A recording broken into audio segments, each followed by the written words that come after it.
ओम नमः शिवाय। ओम नमः शिवाय। दोस्तों, आप सभी का आपके अपने चैनल में एक बार फिर से बहुत स्वागत है। आपका बहुत आभार है। आप जो प्यार सपोर्ट आपके अपने चैनल को प्रदान कर रहे हैं, आपका दिल से बहुत धन्यवाद। बाबा भोलेनाथ आपको हमेशा अच्छा रखे, खुश रखे, हमारी बस यही दुआ है। बहुत जल्दी मैं अपना व्यक्तिगत नंबर आपके लिए जारी करने वाला हूँ। सीधे आप मुझसे बात कर पाएंगे। कोई फीस, कोई चार्जेस उसका नहीं होगा। आपको केवल अपना जन्म तारीख, जन्म समय, जन्म स्थान पता होना चाहिए। और अगर ये नहीं भी पता है तो आप अपनी प्रश्न कुंडली से अपने प्रश्नों के जवाब प्राप्त कर सकते हैं। लेकिन तब तक आपको चैनल को सब्सक्राइब करना है और कमेंट्स में ओम नमः शिवाय लिखना है। और जो भी आपका मन हो, वीडियो कैसा लगा ज़रूर हमें बता के जाएं कि वीडियो कैसा लगा। अक्सर मुझे ये कमेंट्स मिलते रहते हैं कि पंडित जी, हमें प्यार में धोखा हो गया और हम बहुत सच्चा प्यार करते थे और इस तरह की सिचुएशन हमारे जीवन में हो गई है, अब हम क्या करें।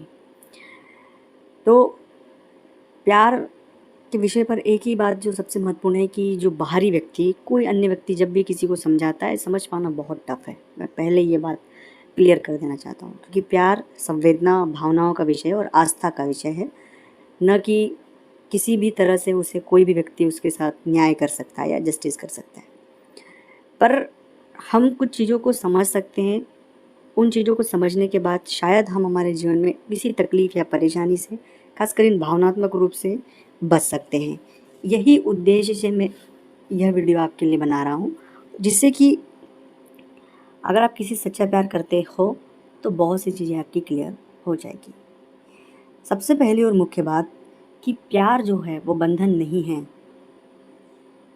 बंधन का मतलब ये है कि कई बार मैंने कई सारे कपल्स को देखा है, कई सारे प्यार करने वाले लोगों को देखा है, उनमें बंदिशें होती है। मतलब बंदिशें इस तरह की होती है कि वहाँ क्यों गए आप, वहाँ से किससे बात की, ऐसा क्यों हुआ, वो हुआ। इतने सारे जो चीज़ें हैं, देखिए, केयर करना एक अलग विषय है, सावधानी रखना एक अलग विषय है, लेकिन हर एक बात में जो हमारी एक आज़ादी, हमारी एक फ्रीडम है, हम जिसको भी जो करना चाहते हैं अपने तरीके से मदद करना चाहते हैं वो, तो उन सभी चीज़ों में जो एक पॉइंट आ जाता है, डॉट, जो रुकावट जिसे कहते हैं। अगर इस तरह की सिचुएशन है आपके जीवन बन रही है तो इस प्यार को एक बार फिर से आप एनालिसिस कर लें, क्योंकि ये कहीं एक दूसरे की मजबूरी तो नहीं है। और बाद में जाकर जब ये चीज़ें जब आगे बहुत बड़े स्तर तक पहुंच जाती है, फिर जाके दोनों टकराव होता है और बहुत से नेगेटिव परिणाम आते हैं।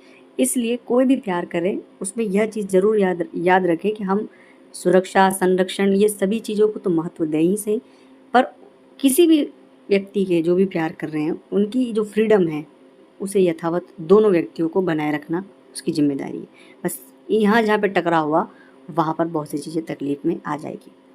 दूसरी बात होती है गलतफ़हमियाँ। अगर आपको यकीन है तो बहुत अच्छी बात है, लेकिन गलतफ़हमियाँ जो हैं वो एक दूसरे में अ, कई सारी तकलीफ़ें डाल सकती है। इसलिए गलतफ़हमियाँ किसी भी व्यक्ति द्वारा, जब हम किसी से प्यार करते हैं तो जो भी बात हो आमने-सामने हो, उससे डायरेक्टली बात हो, दोनों बैठकर चीज़ों को समझकर सॉर्ट आउट किया जाए। दूसरा व्यक्ति, किसी ने कुछ अपने तरीके से बताया, इसने कुछ अपने तरीके से बताया और दोनों के बीच तनाव एक माहौल हो गया और समझ ही नहीं आई कि सच था क्या।